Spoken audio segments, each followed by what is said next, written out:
between the life before and after the arrival of mobile phone. என்ன விஷயம் தாத்தா? இன்னைக்கு கரண்டே இல்ல தாத்தா. என் மொபைல் போன்ல வேற சார்ஜே இல்ல. இன்னைக்கு எப்படிதான் பொழுது போக போதோ தெரியல. என்னடா பேராண்டி சொல்லுற? போன் இல்லைன்னா பொழுது போகாதா? இந்த காலத்து சோதனைய பாத்தியா? எங்க காலத்துல எல்லாம் கரண்டே இல்லாத பொழுது போக்கணும். என்ன தாத்தா சொல்றீங்க? கரண்டே இல்லாம பொழுது போக்குனீங்களா?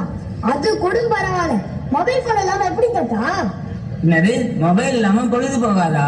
அந்த காலத்துல எல்லாம் மொபைல் போன் இல்லாத எவ்வளவு சந்தோஷமா இருந்தேன்னு காமிக்கிறீங்க வா.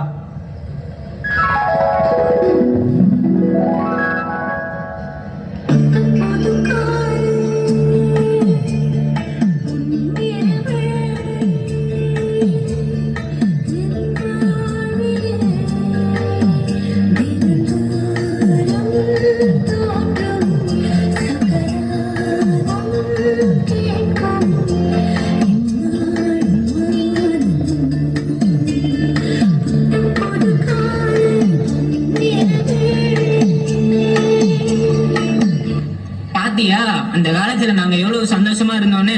ஆனா நீங்க இந்த காலத்துல எப்படி இருக்கீங்க தெரியுமா? நாங்க இந்த காலத்துல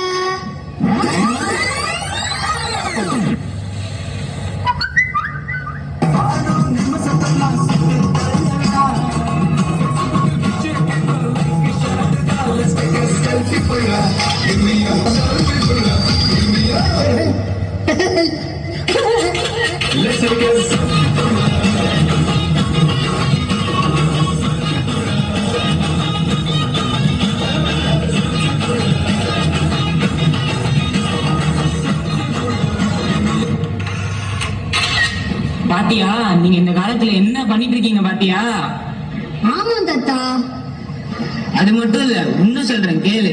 அந்த காலத்துல விடுமுறை நாட்கள்ல நாங்க எல்லாம் ஒன்னா உட்காந்து சேர்ந்து சந்தோஷமா சாப்பிடுவோம். நாங்களும் தான் ஒன்னா உட்காந்து சாப்பிடுறோம். நாங்க சாப்பிடறதுக்கும் நீங்க சாப்பிடறதுக்கும் உள்ள வித்தியாசத்தை பார்க்கலாமா? பார்க்கலாமே. அதே காத்து வாசம் வேற, அதே மண்ணு வண்ணம் வேற, அதே மக்க வாழ்க்கை வேற, ஒண்ணு மட்டும் மாறவில்லை.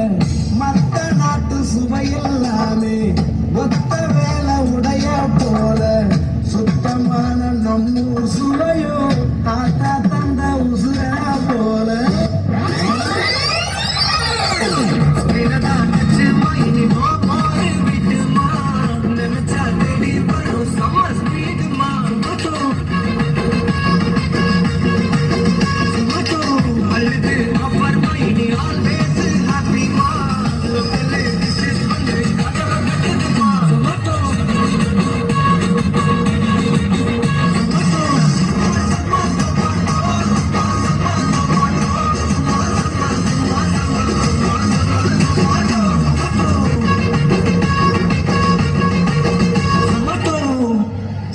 விஷயத்துலதான் இப்படி இருக்கீங்கன்னு பார்த்தா நீங்க விளையாட்ட எப்படி சாமி விளையாடுறீங்க? என்ன தாத்தா, நாங்க விளையாட மாட்டோமா? ஸ்கூல் விட்டு வந்த உடனே விளையாட ஆரம்பிச்சா ராத்திரி 8 மணி வரைக்கும் ஒரே விளையாட்டு தான். நாங்க எப்படி விளையாடணும்னு சொல்லட்டா? சொல்லுங்க பாப்போம்.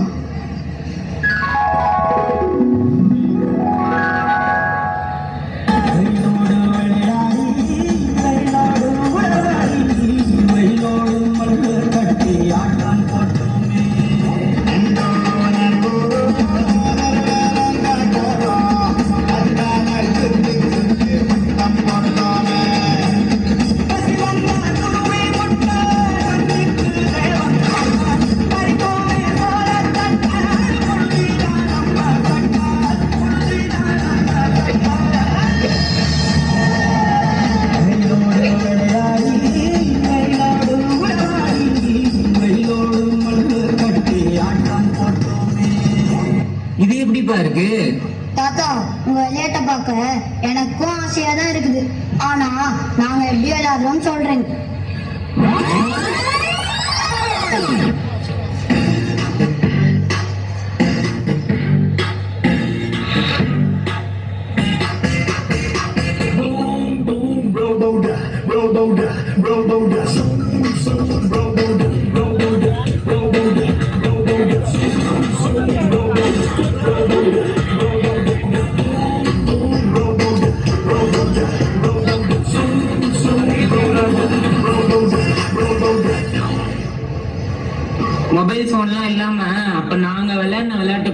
இப்ப நீங்க விளையாடிட்டு இருக்க விளையாட்டுக்கும் உள்ள வித்தியாசம் புரியுதாப்பா? தாத்தா எனக்கும் ஆசையா தான் இருக்கு வெளிய போய் ஃப்ரெண்ட்ஸ் கூட ஜாலியா விளையாடணும்னு. ஆனா அம்மா நான் ஸ்கூல் விட்டு வந்த உடனே கையில ஸ்நாக்ஸ் கொடுத்து கூடவே போனையும் கொடுத்து வீட்லயே உட்கார வச்சிடுறாங்க. அதையும் மீறி நான் வெளியே போனா கீழே விழுந்துடுவேன், அங்க போயிடுவேன், இங்க போயிடுவேன், எதையாவது சொல்லி என்னை பயமுறுத்தி கதவை லாக் பண்ணிடுறாங்க. இது விளையாட்டு மட்டும் சம்பந்தப்பட்டது இல்லப்பா, இதுல நிறைய ஆரோக்கியமான விஷயமும் இருக்கு. நீங்க வெளில போய் விளையாடும் போதுதான் உங்க உடம்பு ஆரோக்கியமா இருக்கும். இந்த போன் வந்ததுல இருந்து உடல் ஆரோக்கியம் மட்டுமா போச்சு, ஒரு மனிதனுக்கு உண்டான மனிதாபிமானமே இல்லாத அளவுக்கு கொண்டு போய் விட்டு இருக்கு இந்த போனு. மனிதாபிமானமே இல்லைன்னு எதை வச்சு தாத்தா சொல்றீங்க? இதோ பாரு மனிதாபிமானத்தை.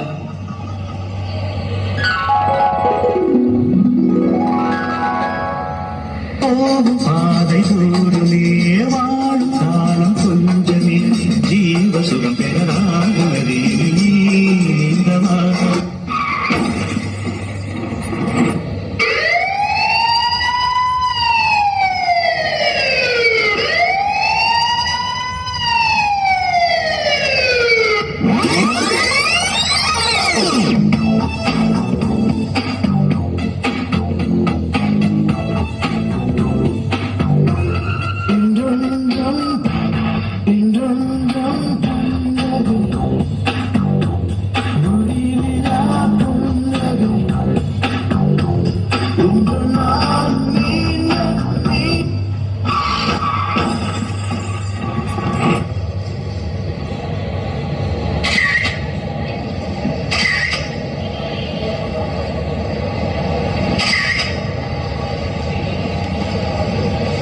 ஆமா தாத்தா, கொஞ்சம் கூட இறக்கமே இல்லாம செல்ஃபி எடுத்துட்டு இருக்காங்க தாத்தா.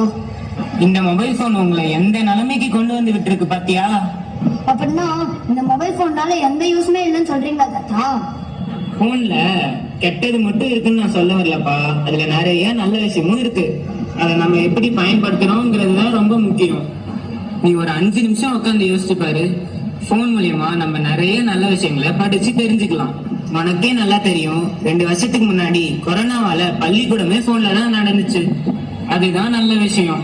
மொபைல் போன்ன்றது ஒரு அரிய கண்டுபிடிப்பு. அத நம்ம அறிவை வளர்த்துக்கிறதுக்கு மட்டும்தான் பயன்படுத்தணும்.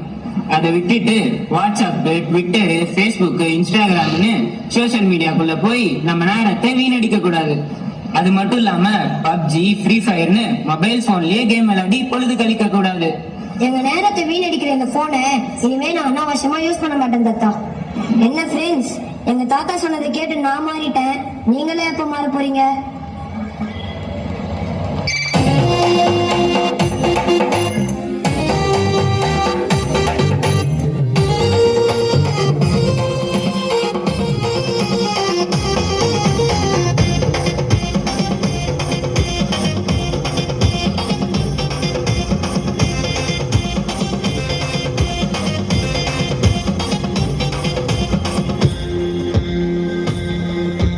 பள்ளிக்கு